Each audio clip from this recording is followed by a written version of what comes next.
Bismillahirrahmanirrahim. I am Karuna, senior teacher English, Dakshin Balsamond High School and College. Assalamu alaikum, my dear students. How are you?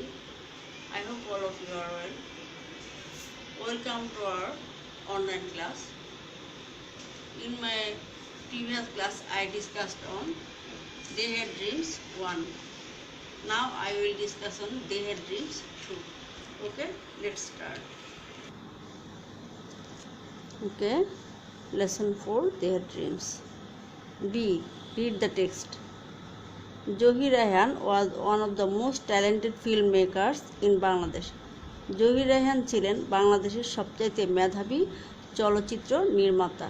He was born on 19 August 1935 in the village Majipur in Feni district.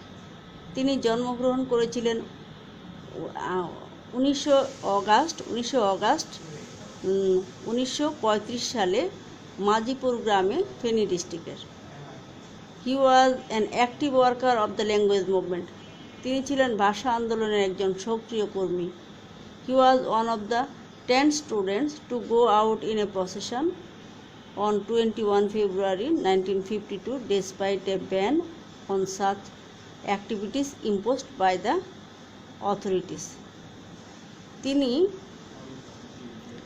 Dhaka university থেকে 10 জন স্টুডেন্টের মধ্যে তিনি ছিলেন একজন, যারা 21 ফেব্রুয়ারি 1952 সালে 21 ফেব্রুয়ারিতে কর্তৃপক্ষের আমাদের দেশ যারা শাসন করত তাদের নিষেধাজ্ঞা থাকা সত্ত্বেও উনি ওই মিছিলে গিয়েছিলেন।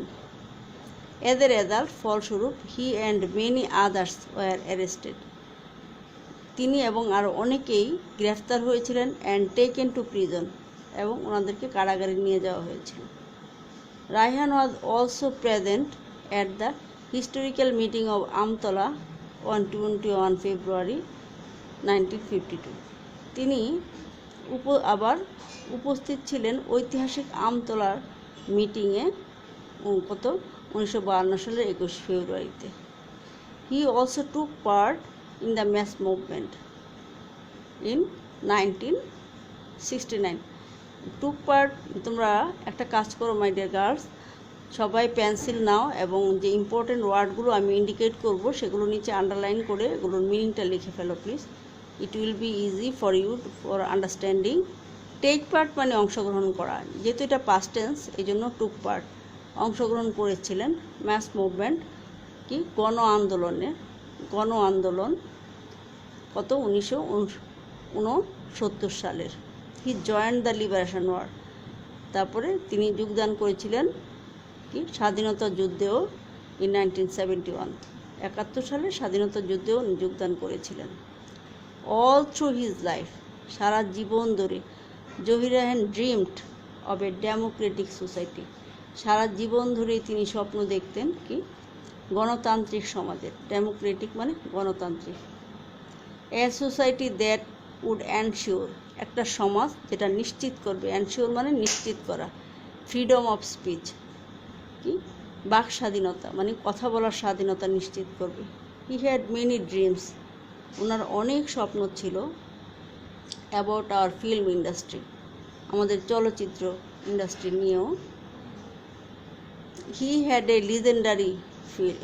এ লিজেন্ডারি ফিল্ম, তিনি একটা ঐতিহাসিক মানে কিংবদন্তি সিনেমা তৈরি করেছিলেন। সিনেমাটার নাম ছিল জীবন থেকে নেয়া, based on the language movement.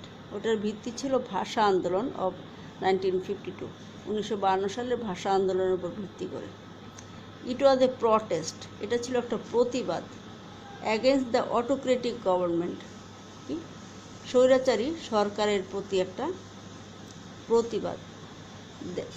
Then ruling our country, যখন তারা আমাদের দেশকে শাসন করছিল তখন স্বৈরাচারী সরকারের বিরুদ্ধে একটা প্রতিবাদ ছিল এটা। The family portrait in that film symbolically represented east Pakistan.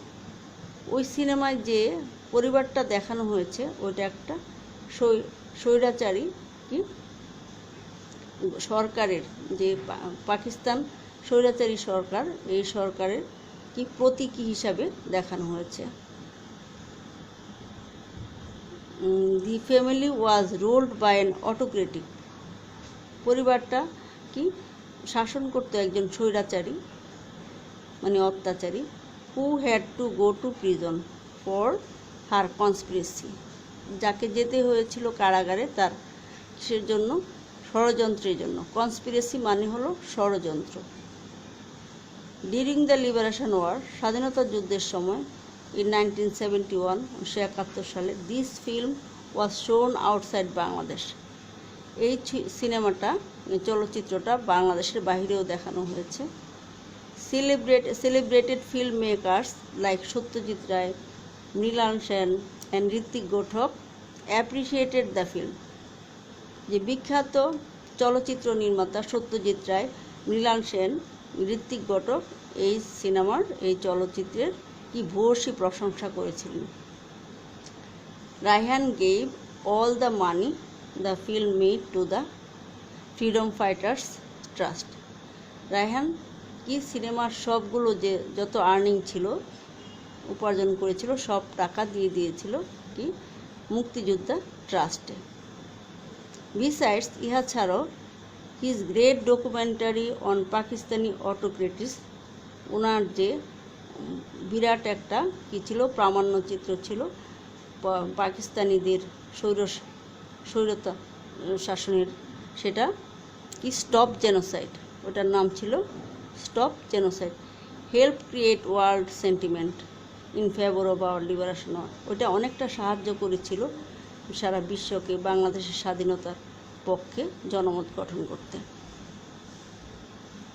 On 30 December 1971, 30 December 1971 সাল, someone informed Zahir Raihan about an address somewhere at Mirpur, একটা অ্যাড্রেস দিল যে মিরপুরের কোথাও, হোয়ার হি মাইট ফাইন্ড হিজ ব্রাদার, যেখানে উনি পেতে পারেন তার ভাইকে, দি ফেমাস রাইটার শহীদুল্লাহ কায়সার, ওনার যে ভাই বিখ্যাত লেখক শহীদুল্লাহ কায়সারকে পেতে পারেন, হু হ্যাড গন মিসিং, যিনি হারিয়ে গিয়েছেন ফ্রম 14 ডিসেম্বর 1971, মানে 14ই ডিসেম্বর 1971 সালে 14ই ডিসেম্বর থেকে যিনি হারিয়ে গিয়েছিলেন ওনাকে যে ঠিকানায় বলা হয়েছে যে ওখানে গেলে ওনাকে পেতে পারেন।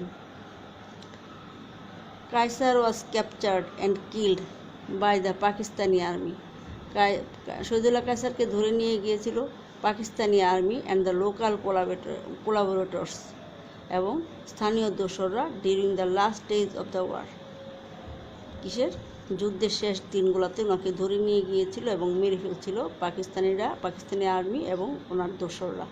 অ্যাকর্ডিংলি রায়হান লেফট হোম, সেই অনুসারেই রায়হান বাসা ত্যাগ করেছিল to get his brother back, তার ভাইকে ফিরিয়ে আনতে, বাট হি নেভার রিটার্ন, কখনই আর তিনি ফিরে আসেননি। Zahir Raihan's dream was fulfilled, Zahir রায়হানের স্বপ্ন পূরণ হয়েছিল। He could see the emergence of an independence Bangladesh, তিনি দেখতে পেয়েছিলেন স্বাধীন বাংলাদেশের সূচনা। Though he did not get back his brother, যদিও উনি ফিরে আনতে পারেননি তার ভাইকে। And it's a pity that, এটা একটা অত্যন্ত দুঃখের বিষয় যে this dreamer could not live to see his dream come true, কিন্তু উনি বেঁচে থাকতে পারলেন না যখন ওনার স্বপ্নগুলো সত্যি হচ্ছিল, তখন আর উনি বেঁচে থাকতে পারলেন না। Okay, thank you my dear students, I hope all of you can understand it.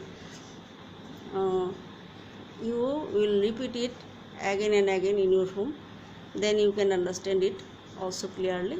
Okay, thank you my dear students. Allah Hafiz.